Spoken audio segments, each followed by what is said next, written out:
নমস্কাৰ বন্ধু বান্ধৱীসকল আমাৰ ৰাখিবল চেনেলটোলৈ আপোনালোকক স্বাগতম জনাইছোঁ। আজি মই আপোনালোকৰ কাৰণে লৈ আহিছোঁ ছেপ্টেম্বৰ মাহৰ ধনু ৰাশিৰ সম্পূৰ্ণ ৰাশিফল সিদ্ধান্ত। ছেপ্টেম্বৰ মাহত আপোনালোকে কি কি সুযোগ সুবিধা লাভ কৰিব আৰু কি কি ক্ষেত্ৰত আপোনালোকৰ সমস্যা আহিব পাৰে, বিশেষকৈ স্বাস্থ্য, শিক্ষা, প্ৰেম, কেৰিয়াৰ, অৰ্থ, ভাগ্য আৰু ভৱিষ্যত আপোনালোকৰ কেনেকুৱা হ'ব।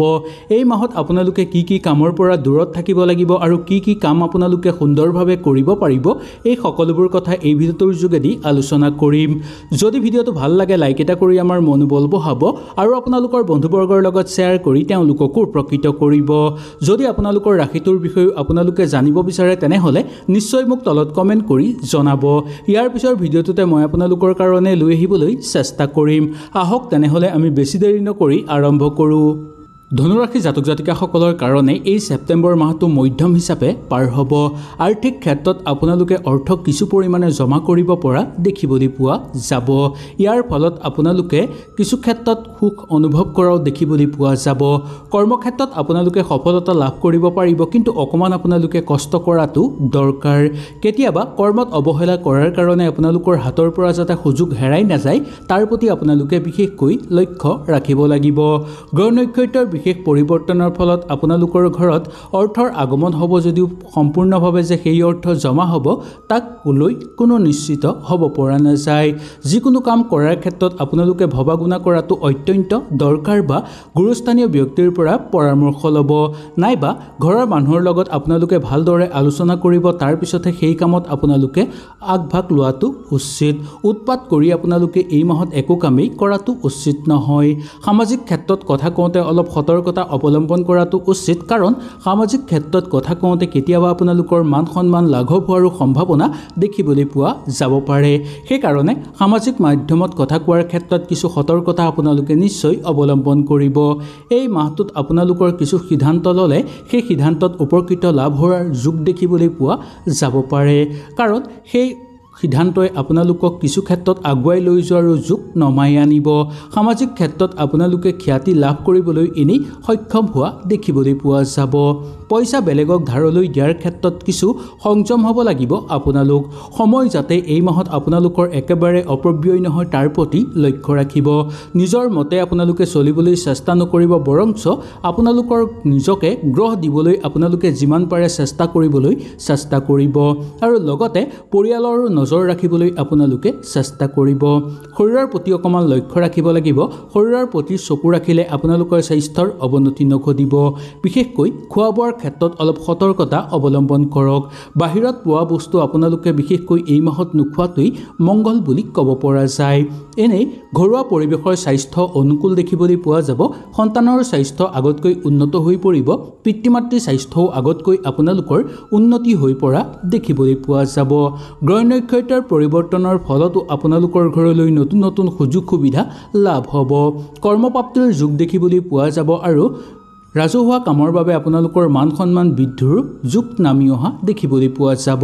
চাকৰিয়ালসকলৰ স্থান পৰিৱৰ্তন ঘটিব পাৰে। ইয়াৰ বাহিৰেও আপোনালোকৰ দৰমহা বৃদ্ধি পোৱাৰো সম্ভাৱনা দেখিবলৈ পোৱা যাব পাৰে। ব্যৱসায়িক বাণিজ্যৰ লগত জড়িত লোকসকলৰ কাৰণে ব্যৱসায়ত অকণমান মনোযোগ দিলেই লাভৱান হ'ব পাৰিব। সেই ব্যৱসায়ত যদি আপোনালোকে বিনিয়োগ কৰিব বিচাৰে তেনেহ'লে বিনিয়োগ কৰিব পাৰিব। ঘৰতে যদি কিবা ব্যৱসায়িক বাণিজ্য আপোনালোকে আৰম্ভ কৰিব বিচাৰে তেনেহ'লে নিঃসন্দেহে পাৰিব, বা ঘৰতে যিকোনো কাম যদি নতুনকৈ আপোনালোকে আৰম্ভ কৰিব বিচাৰে তেনেহ'লে পাৰিব। যুটীয়াভাৱে ব্যৱসায়িক বাণিজ্য কৰা লোকসকলৰ কাৰণে মধ্যম হিচাপে পাৰ হ'ব, আৰু নতুনকৈ যদি আপোনালোকে যুটীয়াভাৱে ব্যৱসায়িক বাণিজ্য আৰম্ভ কৰিব বুলি ভাবি আছে তেনেহ'লেও আপোনালোকে সুন্দৰভাৱে আৰম্ভ কৰিব পাৰিব। ধনুৰাশি জাতক জাতিকাসকলৰ এই ছেপ্টেম্বৰ মাহটো মধ্যম হিচাপে পাৰ হ'ব বুলি ক'ব পৰা যায়। আপোনালোকে যিকোনো সিদ্ধান্ত লোৱাৰ ক্ষেত্ৰত গুৰুস্থানীয় ব্যক্তি বা ঘৰৰ মানুহৰ পৰামৰ্শ নিশ্চয় ল'ব। কিবা কামৰ কাৰণে যদি আপোনালোকে চেষ্টা কৰি আছে কিন্তু সেই কাম আপোনালোকে হোৱাব পৰা নাই, তেনেহ'লে এই মাহত আপোনালোকে অকণমান কষ্ট কৰিলে সেই কাম সুন্দৰভাৱে হৈ পৰা দেখিবলৈ পাব। আত্মীয়ৰ পৰা আপোনালোকে পূৰ্ণভাৱে সহযোগিতা লাভ কৰা দেখিবলৈ পোৱা যাব। পৰিয়াল আৰু আত্মীয়ৰ মাজত থাকি আপোনালোকে আনন্দিত অনুভৱ কৰিব আৰু আপোনালোকৰ বিশ্বাস আৰু বুদ্ধিৰ বিকাশ ঘটিবলৈ ধৰিব। আত্মীয়ৰ পৰা মৰম চেনেহ আপোনালোকে লাভ কৰিব পাৰিব। ভাই ভনীৰ মাজত বা ককাই ভাইৰ মাজত সৰু সুৰা কথাতে যাতে মত বিৰোধ নহয় তাৰ প্ৰতি অকণমান আপোনালোকে লক্ষ্য ৰাখিব লাগিব। সকলো ফালৰ পৰা আপোনালোকৰ কৰ্মৰ সহযোগিতা দেখিবলৈ পোৱা যাব বা কৰ্মক্ষেত্ৰত আগভাগ লোৱা দেখিবলৈ পোৱা যাব। নিবনুৱাসকলৰ কাৰণে এই মাহটো অতিশয় গুৰুত্বপূৰ্ণ। আপোনালোকে কৰ্ম নিৰ্বাচন কৰোঁতে অলপ চাই বুজি নিৰ্বাচন কৰাটো দৰকাৰ, কাৰণ এই মাহত আপোনালোকে যি কামতেই যোগদান কৰিব বিচাৰিব বা যি কামৰ কাৰণে আবেদন কৰিব সেই কাম পোৱাৰ সম্ভাৱনা সৰ্বাধিক বেছি দেখিবলৈ পোৱা যাব। সকলো ফালৰ পৰা আপোনালোকৰ ঘৰলৈ শুভ প্ৰভাৱ নামি অহা দেখিবলৈ পাব। কোনো লোকক এই মাহত আপোনালোকে টান কথা নক'ব বা বেয়াকৈ নক'ব। বিশেষকৈ ডাঙৰ মানুহ বা গুৰুস্থানীয় ব্যক্তিক কেতিয়াও আপোনালোকে গালি পাৰিব নালাগে বা টানকৈ নক'ব। নিজৰ খঙক নিয়ন্ত্ৰণ ৰাখিব পাৰিলে এই মাহত আপোনালোকে বহু কিবা কিবি কৰিব পাৰিব। ইয়াৰ বাহিৰেও সকলোতকৈ গুৰুত্বপূৰ্ণ কথা এইটোৱেই যে আপোনালোকে এই মাহত অলপ ধৈৰ্য ধৰি চলিবলৈ চেষ্টা কৰিব।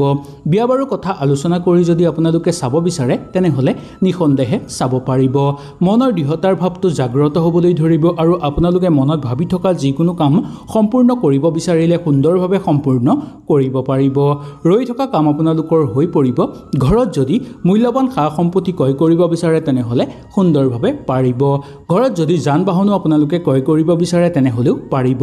যান বাহন বিক্ৰী কৰাৰ ক্ষেত্ৰত আপোনালোকে ঘৰৰ মানুহৰ পৰামৰ্শ নিশ্চয় ল'বলৈ চেষ্টা কৰিব। মাটি বাৰী বা সা সম্পত্তিক লৈ বিবাদ সৃষ্টি হ'ব পাৰে, তাৰ প্ৰতি অকণমান আপোনালোকে লক্ষ্য ৰাখিব।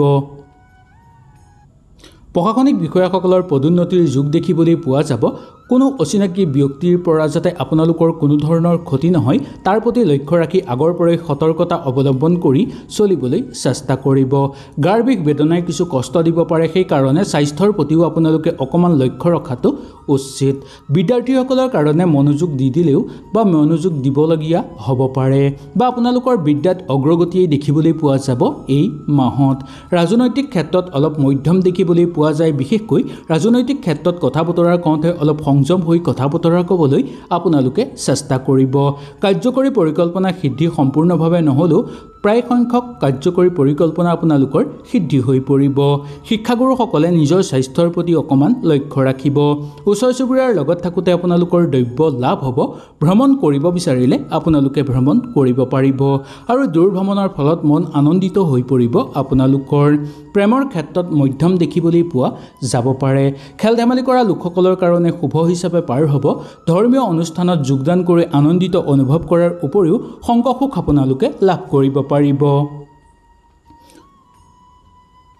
দৈনন্দিন কৰ্মক্ষেত্ৰৰ লগত জড়িত লোকসকলৰ জীৱনত সমস্যা বৃদ্ধি পোৱাৰ সম্ভাৱনা দেখিবলৈ পোৱা যায়। সেইকাৰণে কৰ্মক্ষেত্ৰত বিশেষ মনোযোগ দিয়াটো আপোনালোকৰ কাৰণে দৰকাৰ।